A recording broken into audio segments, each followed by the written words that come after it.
তেল বা একটা তেলের মিক্সচার যাকে বলে, সেটা আমি লাস্ট 1 মাস হলো ইউজ করছি এবং এত ভালো রেজাল্ট আমার হেয়ার ফলে। Good morning to everyone and welcome to another new blog. I hope প্রত্যেকে খুব ভালো আছো এবং সুস্থ আছো, আর আমরাও ভালোই আছি। তো আজকে হচ্ছে ঈদ, তাই আমাদের দুজনের তরফ থেকে সবাইকে ঈদের শুভেচ্ছা। ঈদ মুবারক কল। সবাই খুব ভালো করে আজকে উৎসব পালন করো। আর আজকের পজিশন 2019-এর মতো না, সেটা আমরা সবাই জানি, বাট তার মধ্যেও আমাদের তো উৎসব পালন করতেই হবে। তো জন্য সবাই খুব ভালোভাবে পরিবারের সঙ্গে উৎসব পালন করো। আর 2020-তে মনে হয় সব উৎসবই বাড়িতে বসে পালন করতে হবে। সেটাই, কারণ আমাদেরও সামনে একটা বড় উৎসব আছে, দুর্গাপুজো, যেটা আমাদের প্রতি বছরই খুব ভালোভাবে আমরা সেলিব্রেট করি। কিন্তু এবছর জানি না, এবছর কোনো প্ল্যান নেই। তো আপাতত এখন মানে দিন কাটছে এই ভেবে যে কবে সেই সুদিন আসবে, মানে কবে সেই ভালো দিন ফিরে আসবে। তো আমরা সবাই আগে যেরকম ছিলাম সেরকম আবার হবো। এখন জানি না সেই দিন কবে আসবে। তানিয়া সকাল সকাল বসে পড়েছে আমাদের ব্রেকফাস্টের জন্য। জানি না এখন ব্রেকফাস্ট কি হবে। আমি তোকে বললাম যে যা হয় সেটাই কর, কারণ কোনো রকম কোনো প্ল্যানিং নেই। যেহেতু বাড়িতে সারাদিন ল্যাব খাচ্ছি, মানে কোনো রকম কোনো প্ল্যানিং নেই যে কি খাবো না খাবো। ওই জন্য এখন সকালে জানি না কি করছে। হ্যাঁ, আলু খেয়ে দুজনেই আলু হচ্ছে। আমার মুখটা অনেকটা আলুর মতোই ফুলেছে, ওর মুখটাও ফুলছে। তো যাই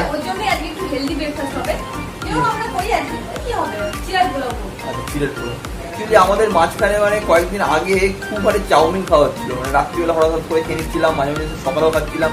এবার সেই জন্য মনে হচ্ছে দুজনেই একটু হলো ওয়েটটা গেইন করেছি। তো সেই জন্য আবার একটু রেস্ট্রিকশন করছি যাতে আবার ওয়েটটা ঠিকঠাক করে ফিরে আসে।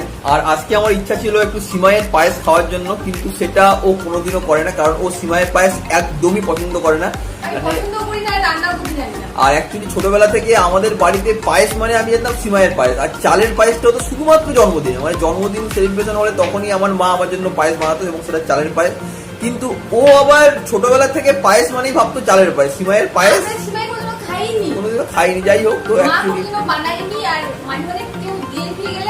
হ্যাঁ, তো অ্যাকচুয়ালি আমি হচ্ছে সাউথ বেঙ্গল থেকে, আর হচ্ছে নর্থ বেঙ্গল থেকে। এবার দুটো বেঙ্গলের আর কি কালচার অনেকটাই আলাদা। এবার আমাদের সাউথ বেঙ্গলের দিকে অনেক সিমাইয়ের পায়েস মোটামুটি প্রায়ই হয়, মানে ঘরে পায়েস বলতে সিমাইয়ের পায়েসটাই হয়, আর চালের পায়েস বলতেই জন্মদিন হয়। কিন্তু এদের আবার উল্টো, এদের আবার সিমাইয়ের পায়েসটা খুবই রেয়ার, চালের পায়েস। আমাদের কিছু পরিচিত ফ্যামিলি ছিল, ঈদের দিন তারা তো ভালো ভালো কিছু রান্না করতো, আর সিমাই বিরিয়ানি সব দিয়ে দিত।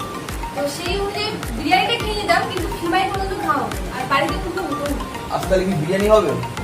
না না, মোটেই না। সিমাইয়ের পায়েস নাও, বিরিয়ানি তো হোক। আগে বিরিয়ানি হবে। আর তারপরে আজকে একটা সমস্যা সেটা হচ্ছে সকাল থেকে মাসিটা দিয়ে ছুটি। হ্যাঁ, আজকে রান্নার মাসিকে মানে আমি ছুটি দিয়েছি, কারণ হচ্ছে কালকে সব রান্না ফ্রিজে পড়ে আছে, কালকে আমরা শেষ করতে পারিনি।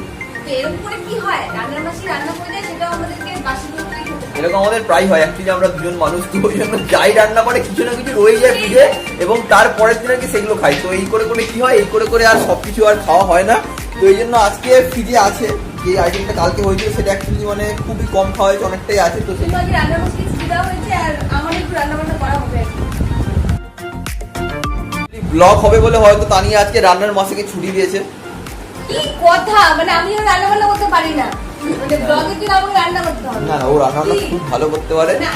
যাই হোক, যেটা বলি, আসলে ফ্রিজে আছে ইলিশ মাছ, আর তানিয়া ইলিশ মাছটা খুব ভালো করে। সেই জন্য আমি আর কি রান্নার মাসিকে দিয়ে ইলিশ মাছ রান্না করার কোনো রকম কোনো রিস্ক নিই না, সেই জন্য মাছটা ওই রান্না করে। তো যাই হোক, তো আজকে তাই হবে ইলিশ মাছ দুপুরবেলায়। আর এখন তো সকালে করছে ও চিড়ের পোলাও, সেটা এখন সকালের ব্রেকফাস্ট হবে। তো আবার দেখা হচ্ছে তোমাদের সঙ্গে একটু পরে।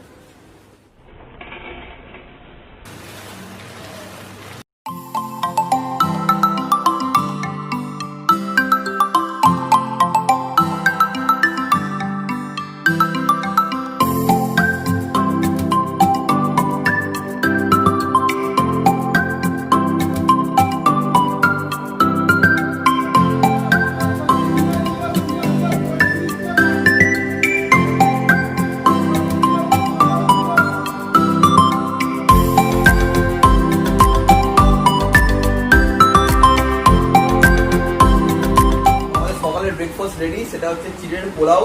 আর এটা কি? এটা হচ্ছে ডিমের পোচ। আর আমাদের ঘরে এমন ডিমের পোচ হয় যেখানে কুসুম একদম পুরো বয়েল হয়ে যায়। এমনিতে কি হয় জেনারেলি মানে কোনো ডিমের পোচ হয় কুসুমটা একদম কাঁচা থাকে, আমাদের ঘরে হয় উল্টো, আমাদের ঘরে পুরো কুসুমকে একদম বয়েল করে দেয়। আর তানিয়া এখন পুরো এক্সস্ট হয়ে গেছে, সবাই দেখেই বুঝতে পারছে, কারণ রান্নাঘরটা আজকে এতটাই গরম। রান্না করে গেলে মনে হয় কখন রান্নাঘর থেকে ব্যাক করবো, বাবা আর পারি না রান্না করতে। খাবার আগেই ফটো, লোকে খাবে কোথায় তার আগে হচ্ছে ফটো তুলছে। সো আমাদের সকালের ব্রেকফাস্ট কমপ্লিট হয়ে গেছে, আর এরপর তানিয়া এখন আম কাটবে, কারণ কালকে আমি অনেকদিন পর আবার আম নিয়ে এসেছি। অ্যাকচুয়ালি গড়িয়া বাজারে আস্তে আস্তে আমের সংখ্যা কমছে, মানে পাকা আমের সংখ্যা আস্তে আস্তে কমছে, মার্কেট থেকে উধাও হচ্ছে। আমার পাওয়া যাবে না। তো কালকে অনেকদিন পর আবার পাকা আম আনলাম, আর এখন আমেরও দাম হচ্ছে আকাশ ছোঁয়া। যে আমগুলো আগে আনতাম 60 টাকা কিলো, কালকে নিয়ে এলাম 100 টাকা কিলো। তো যাই হোক, এটাই বোধহয় এই মরশুমের লাস্ট আম, এরপর হয়তো আর আম পাবো না। তো ওই জন্য ভালো করে আমটা খেয়ে নে, যাতে আমাকে আবার নেক্সট টাইম কিন্তু না বলিস যে আবার আমার। আর আমাদের ব্লগ যারা দেখে, আমার মনে হয় তারা গড়িয়া বাজারে সবকিছুর দাম একদম ঠিকঠাক করে জেনে যায়। না, আমি সবাইকেই বলে রাখি, তাহলে কি হবে না, সবাই নিজেদের এলাকার সঙ্গে একবার একটু হলেও কম্পারিজন করতে পারবে যে ওখানে কিরকম দাম আর আমাদের কলকাতাতে কিরকম দাম। আর এবারে আমি তো প্রথম দিকে বেশি আম আনতাম না, মাথা খারাপ করে দিচ্ছিল আমি আম আনি না বলে।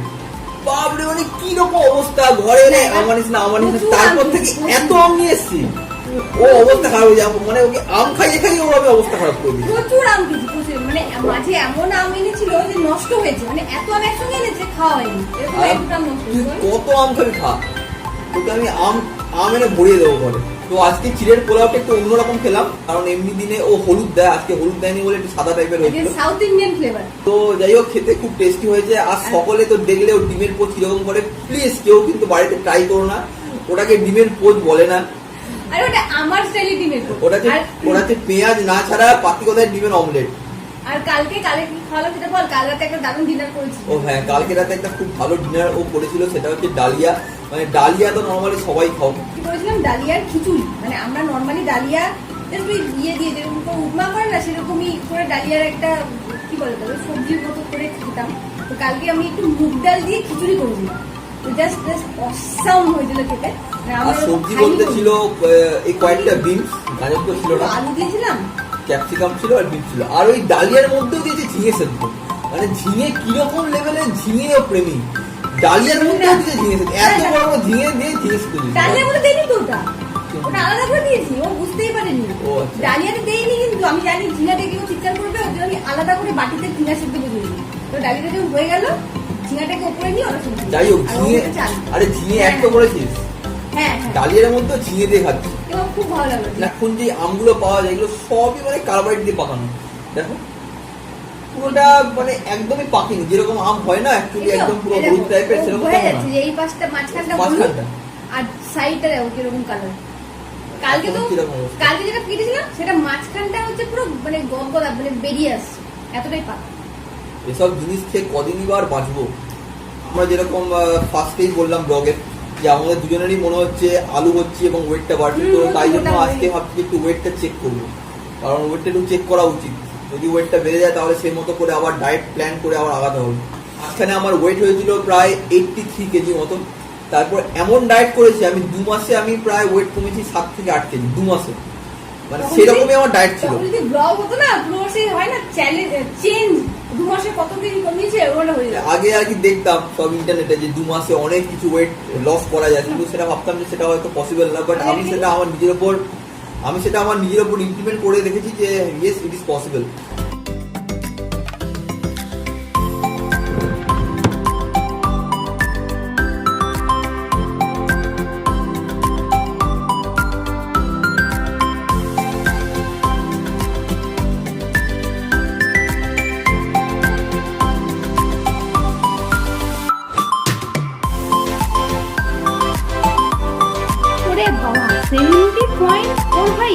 তো লাস্ট কত ছিল তোর? লাস্ট জানি না কত ছিল, কিন্তু যা মনে হচ্ছে 1.5 কিলো মতো ওজন বেড়েছে। লাস্ট মানে 69 না এরকম কিছু একটা ছিল। এটা হচ্ছে লকডাউনের গিফট, এটা হচ্ছে ল্যাদ খাওয়ার গিফট, লকডাউন না। কিন্তু ভুঁড়িটা বাড়েনি, ভুঁড়িটা মোটামুটি ঠিকই আছে। আমার এরকম হয়ে গেলে ভুঁড়িটা বেড়ে যাবে, এরকম থাকলে ভুঁড়িটা ঠিক থাকে। মুখটা ফুলে আলু হয়ে গেছে, আলু আলু আলু আলু আলু। এই মোটাই ভালো হয়েছে। হ্যাঁ তো 57 পয়েন্ট সামথিং কিছুটা ছিল। তোর মনে হয় 56 ছিল, আমার যতদূর মনে পড়ে। বেশি তুই এখন আমাকে দেখাবি যে আমি মোটা হয়েছি, মোটেই না, আমার এরকমই ছিল, ওই 400-500 গ্রামের মতো বেড়েছে। তো এই ওয়েট মাপার মেশিনটা আমরা কিনেছিলাম অ্যামাজন ওয়েবসাইট থেকে, অনেকদিন আগেই আমরা কিনেছি, বাট বেশি ইউজ করা হয় না, এই 3 মাস 4 মাস বা 2 মাস পর পর ইউজ করা হয়। আর আজকে তো অনেকদিন পর ইউজ করলাম, মানে ফাইনালি আজকে রে প্রমাণিত হলো যে ও বেশি মোটা হয়েছে আর আমিও হয়েছি, বাট আমি কম। আমি হইনি, আমি এই 3-400 গ্রামের মতো মোটা হয়েছি। তো তাই আজ থেকে বাড়িতে যা যা রান্না হবে সবকিছু খাবো হচ্ছে আমি বেশি করে, আর ও খাবে কম করে। আর আজকে তাই বাড়িতে হচ্ছে ইলিশ মাছ, তাই ইলিশ মাছে একটাও পিস ও খাবে না, সবগুলি খাবো হচ্ছে আর আমি। আমি কি খাবো তাহলে? তুই খাবি ভাত, শাক সবজি, ঘাস পাতা সব খাবি, কি অসভ্য। কারণ শাক সবজি ঘাস পাতা খেলে ওয়েট কমে। তুই পেয়েছিস প্রায় 1.5 কিলো, ঠিক আছে, আমি কিছু গ্রাম। এই বেড কভারটা আমার খুব ফেভারিট, এটা মাঝখানে অনেক দিন হলো আমরা এটাকে ইউজ করিনি, তো আজকে তানিয়া অনেক দিন পর এটাকে পেতেছে, খুব ভালো লাগছে দেখে। আর এইদিকে আরেকটা জিনিস তানিয়া রেডি করছে, সেটা এখন আন্ডার কনস্ট্রাকশন আছে। এরকম তো অনেকগুলো জিনিসই আমাদের ঘরে বানানো হয়েছে, সেগুলো আগের ব্লগে আমরা সবগুলোই দেখিয়েছি। তো এটা হয়ে গেলে আবার আমরা আমাদের নেক্সট ব্লগে দেখাবো যেটার ফাইনাল লুক কীরকম হলো।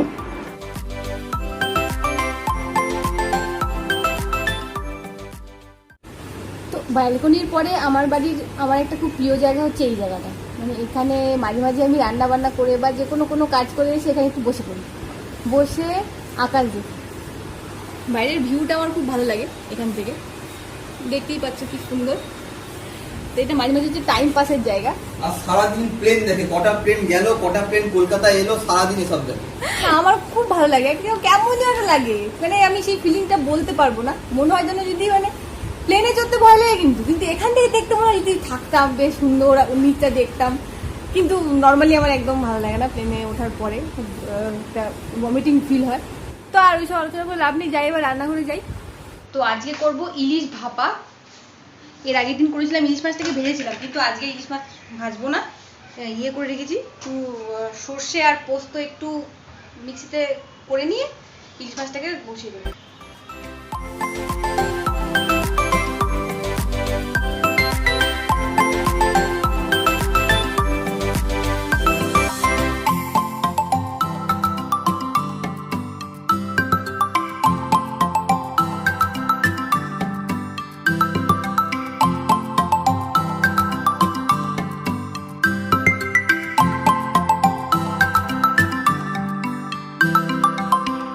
ইলিশ মাছ ভাপা হতে দিয়ে চলে আসলাম, এখন ওটা মোটামুটি 8 ঘন্টা তো লাগবেই হতে। আর এখন এর মাঝে যেটা আমি করবো সেটা হচ্ছে চুলে তেল দিতে হবে। মানে লাস্ট 1-1.5 মাস আগে পর্যন্ত আমার যে পরিমাণ মানে হেয়ার ফল হচ্ছিল জাস্ট মানে ভয়াবহ, কিন্তু একটা তেল বা একটা তেলের মিক্সচার যাকে বলে সেটা আমি লাস্ট 1 মাস হলো ইউজ করছি, এবং এত ভালো রেজাল্ট আমার হেয়ার ফলে। তো ওই জিনিসটা আমি প্রত্যেক সপ্তাহে 2 দিন করে একদম মানে দেবই মাস্ট। তো আজকে অনেক লেট হয়ে গেল, এখন অলরেডি বাজে 11:30, এবং 1 ঘন্টা আমাকে তেলটা দিয়ে রাখতে হবে। মানে আজকে আমাকে স্নান করতে করতে 1টা বেজে যাবে, কিন্তু কিছু করার নেই, দিতেই হবে আজকে। তো চলো তাহলে কি তেল দিই সেটা তোমাদের সঙ্গে আজকে শেয়ার করে দিই। এখানে আমি নিই ক্যাস্টর অয়েল, ক্যাস্টর অয়েলটা হচ্ছে মেন, আর এখানে নিচ্ছি অলিভ অয়েল। দুটোর মিক্সচার করে হালকা একটু গরম করে আমি এটাকে মাথায় লাগাই। ক্যাস্টর অয়েল যেহেতু প্রচণ্ড ঠিক একটা অয়েল, তার জন্য এটার সঙ্গে কোনো না কোনো একটা অয়েল না মেশালে মাথা একদম চ্যাটচ্যাট করবে। তো এটার সঙ্গে মেশাচ্ছি অলিভ অয়েল। অলিভ অয়েলটা আমি প্রায় ইউজ করি, কিছুই নেই, একদম শেষ, লাস্ট ফোটা এটা। তো এবার এটাকে হালকা করে আমি গরম করব, হালকা গরম। তেলটা গরম করে আনলাম, একদম হালকা গরম, যাতে আমি এরকম করে হাত দিতে পারি, একদম হালকা গরম। আর এর সঙ্গে লাস্ট যেটা মেশাবো সেটা হচ্ছে পতঞ্জলির অ্যালোভেরা জেল। অ্যালোভেরা জেলটা মেশালে একদম পরিপূর্ণ একটা হেয়ার মাস্ক। এটা একটা এত সুন্দর একটা মানে তেল, আমি আগে কেন দেইনি এখন ভাবি, কারণ যবে থেকে আমি এটা দেওয়া শুরু করেছি চুল পড়া মোটামুটি আমার 70% মতো কমে গেছে। মানে আগে কি হারে চুল পড়তো সেটা অনেকটা কমে গেছে।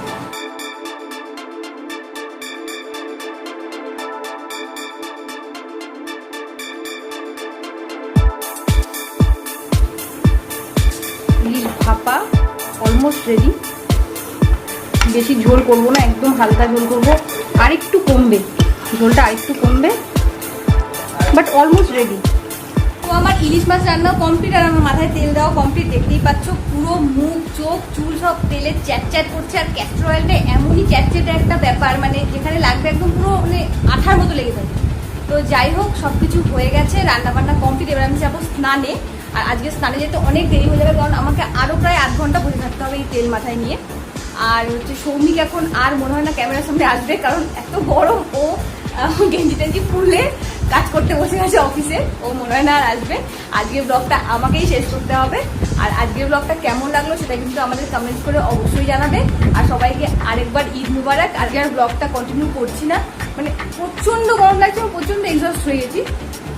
তোমাদের সঙ্গে দেখা হবে নেক্সট আরেকটা খুব মজাদার ব্লগে। আর যারা আমাদের সাবস্ক্রাইব করোনি তারা অবশ্যই আমাদের কিন্তু সাবস্ক্রাইব করো। এতক্ষণ যখন ভিডিওটা দেখেই নিলে তখন একটা লাইক কিন্তু অবশ্যই করে দিও। তাহলে আজকে এটুকুই, আবার দেখা হবে নেক্সট ব্লগে। ততক্ষণ তোমরা খুব ভালো থেকো, টাটা।